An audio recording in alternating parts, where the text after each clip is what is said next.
listening to the sound of the DeepMind 12 from Behringer, and that was the first patch in the keyboard called Blue Dolphin, here with Andertons TV. We didn't even write in the corner, but it doesn't matter, normally you write the name of the keyboard in there.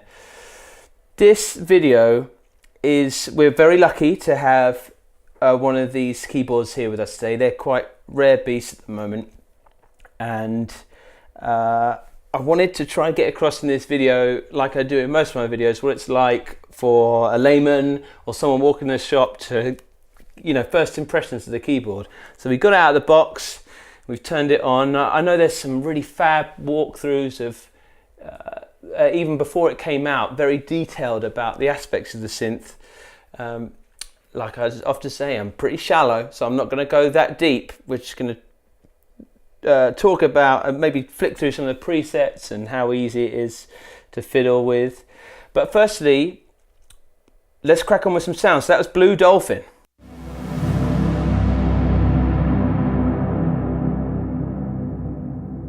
I'll let it die out. As you can hear, a lot going on there. This is the DeepMind 12, 12 meaning 12 voices, digitally controlled analog synthesizers, lots of effects in there, and really shows off where Behringer have got to, which is, I suppose, you know, transformation in the company.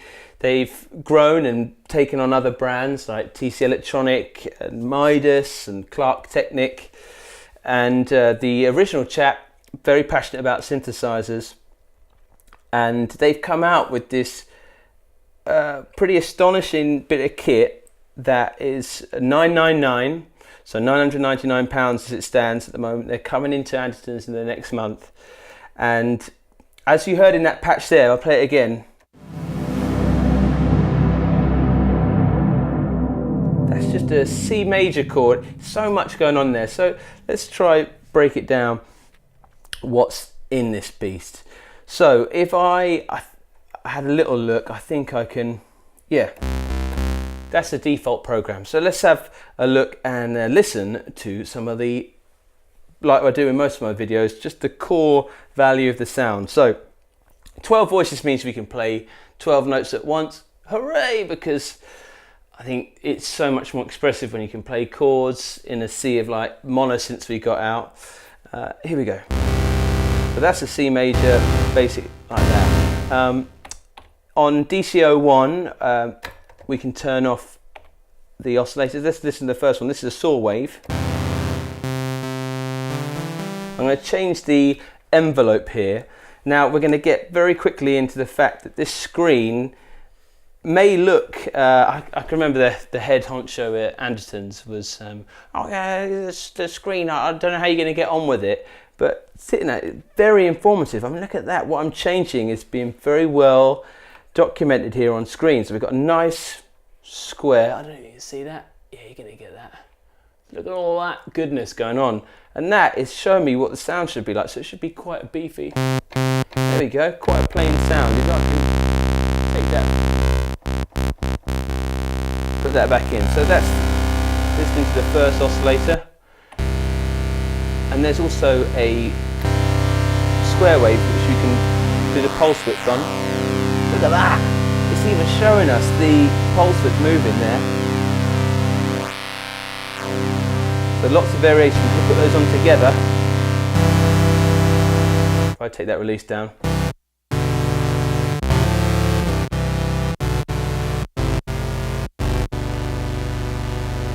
Cool. DCO2.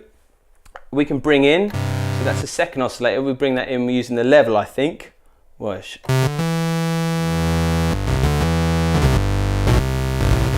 So we can hear that's down. Can I change the pitch of it? There we go.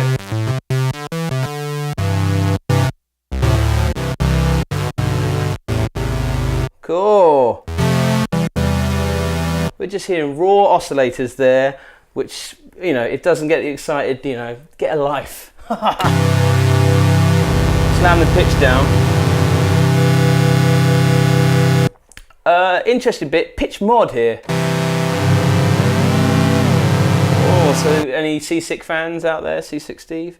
Tone mod?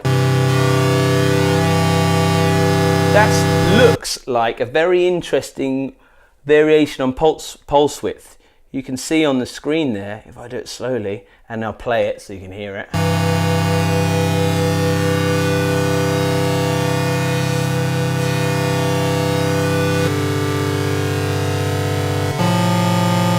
Lots of variation in the basic oscillators there, and remember that oscillator is up to 12 voices, so we can do really fat chords. Let's have a little look here and see what I can muster up. I mean, that just sounds like a big old mess because it's a terrible fruity chord, but we'll plow on.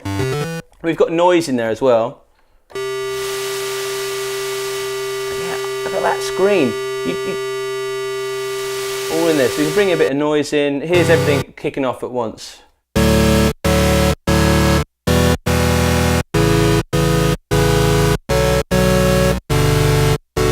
And you can see on here as well, the lights, how many voices we're using, so it's big old chords.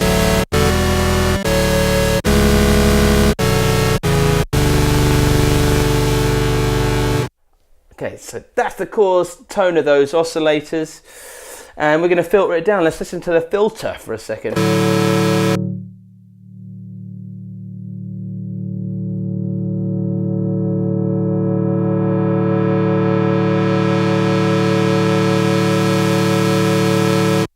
And if you're not using your ears, all listed on the screen there. Bit of resonance. That was half master resonance. We'll go fully erect.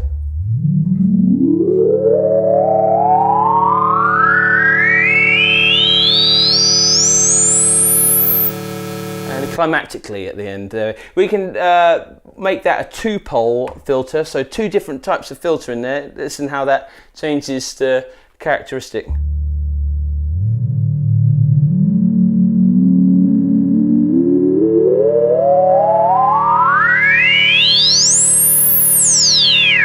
Now that 2-foot, I know we sweep filters if you want to hear it. Well, maybe you don't want to hear it. If you don't want to hear it, that's useful. If you're making pads, often that can be a little bit subtler than, more subtle. Subtler? Awful. More subtle than the, crikey, I'm losing all use of English. So we had that going. There's an envelope on that as well. So we can make it a bit squelchy. The envelope, if I want to change that for the filter, we've got 3 envelopes as well. So one for the amplitude, so if I hit that chap, that's how the sound's going to come in. So again, represented on the screen. If I want to make the filter a bit more squidgy, change the attack, and look at that, all represented on the screen. And even then, so even more than that envelope, we've got this thing called curves here. So in there you can adjust, you can basically draw. It's a bit like playing an Etch-a-Sketch. So if you ever thought, I'd love to play an Etch-a-Sketch, this is what it feels like at the moment. I've got one for modulation as well. Great, and a global one, if I take that off, so we've got a sound. Got a high pass filter. So if we're doing bassy stuff, hear that? So again, nice if you're playing pads. It's a poly synth, so you're going to be playing some chords. You'd think be nice just to tidy up the bottom end. And if I get it all sounding a bit more normal again, hopefully, let's have a look. Which that certainly doesn't. Okay, we've got this bass boost feature, and I'll get to that in a bit. We'll want some presets. Master level, Arpeggiator over here. Staying with this awful sound, sorry, but we're going on a voyage together. So we got Arpeggiator. Let's turn it on. That's fun. Make it a bit squelchy. Right, and I'm going to touch on how every one of these functions you see has got an edit button below. So something like the Arpeggiator, if I hit edit, Bang, on the screen I've got everything. Does it sync with the key? How many octaves do I want to go? Do I want to go 6 octaves? Yes. Mode, up, down. Let's have a little fiddle. Down. So you get the idea. For example, if I wanted to change something about the filter, if I hit the edit button, bass boost, it's all in here, velocity, sensitivity, almost every aspect of the synth could be changed, and it's very deep, hence DeepMind. Now, I just wanted to touch on a little bit of the core sound. Obviously, go check it out. There's guys that really beautifully and exhaustively show all the features.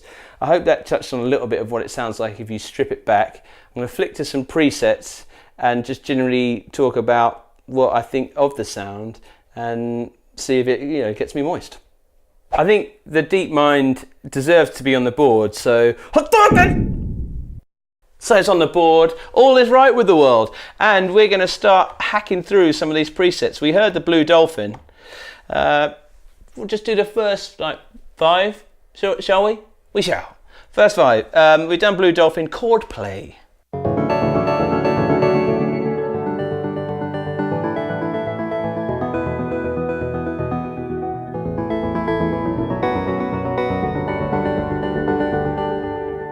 Let's see what happens if I fiddle with the old mod on that. Yeah,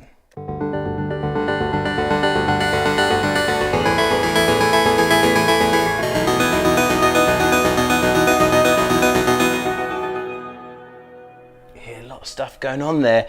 Look at that. Lights up. Are we getting that? Look at that. Oh, as it lights up. Behringer, you saucy devils. No one's talking about that in a video. There you go. Right, Heaven Pad. Let's see if it's heavenly.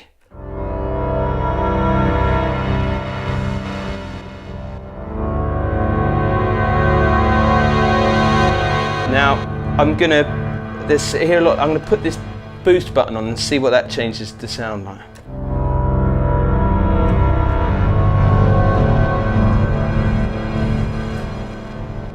A lot going on without.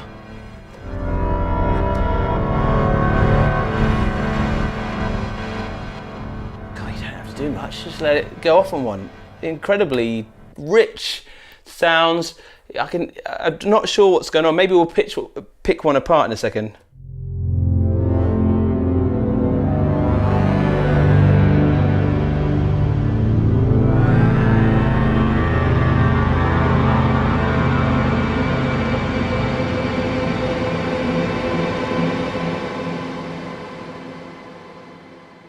Four, hammer bass.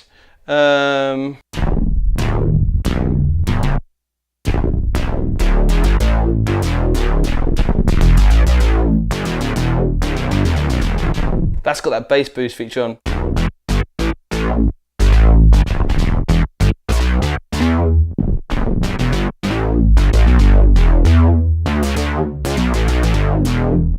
Cool, hammer bass. Juno proximity. Nice.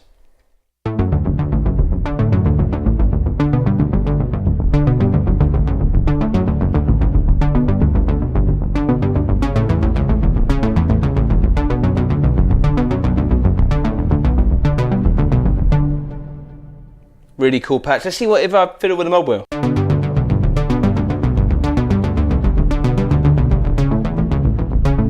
Nothing happened, but don't hold that against them. I'm just excited by flicking through these presets. Sweep and fold.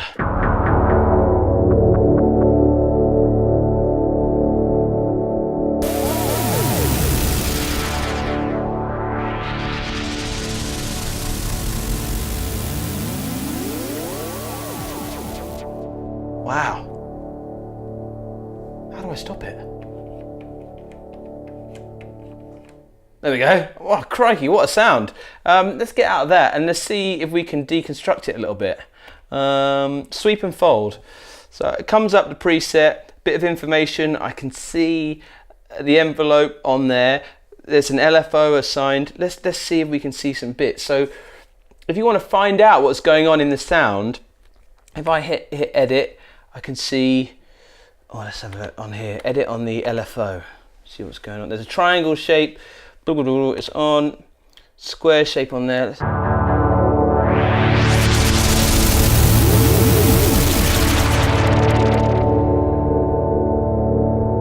It's a bit too crazy for me. Robbie 2 RB, I think it's Robbie Brenneman, who is a bit of a synth lord.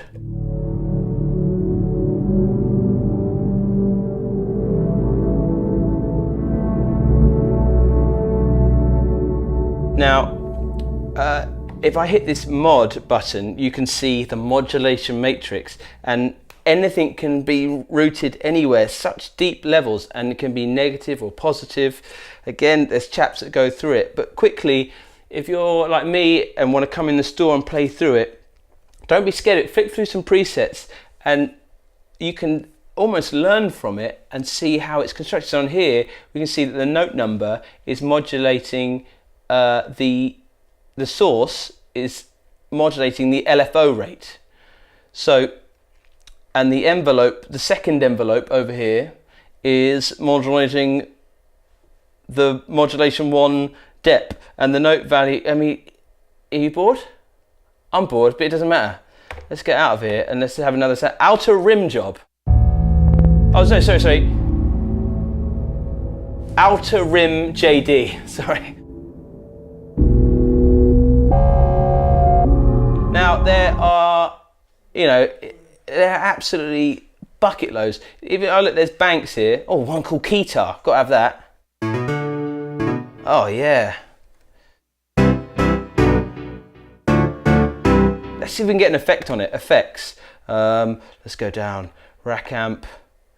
Let's see if we can get some delay. Here we go. 4-tap delay. Great. Modulation delay.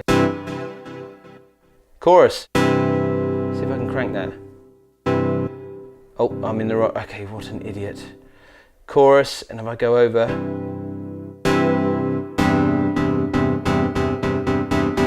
Get that going, change the routing of the effects.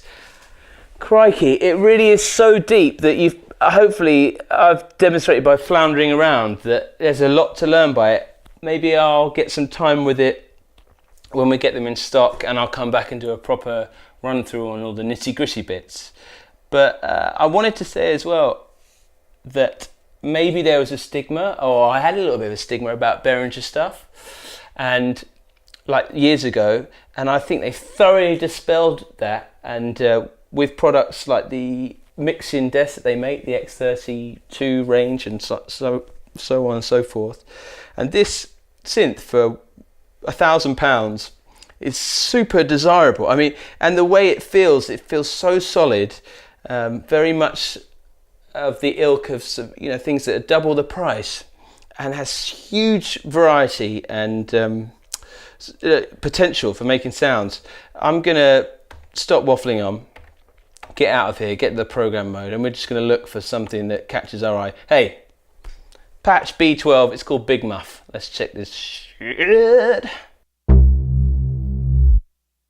Oh, it's just monophonic. Can I get that?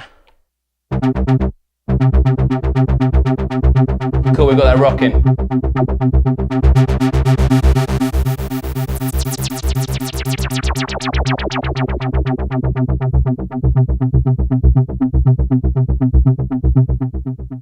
Turn that down. We've had a little introduction to the DeepMind. Go find out more about it. Read the manual, like I didn't. I'm going to go read it, come back and hopefully do a bit more on this synth. But it's been a lovely day in Keyboard Corner, and I'm going to leave you with the Big Muff, and I'm just going to tickle the Muff's frequency.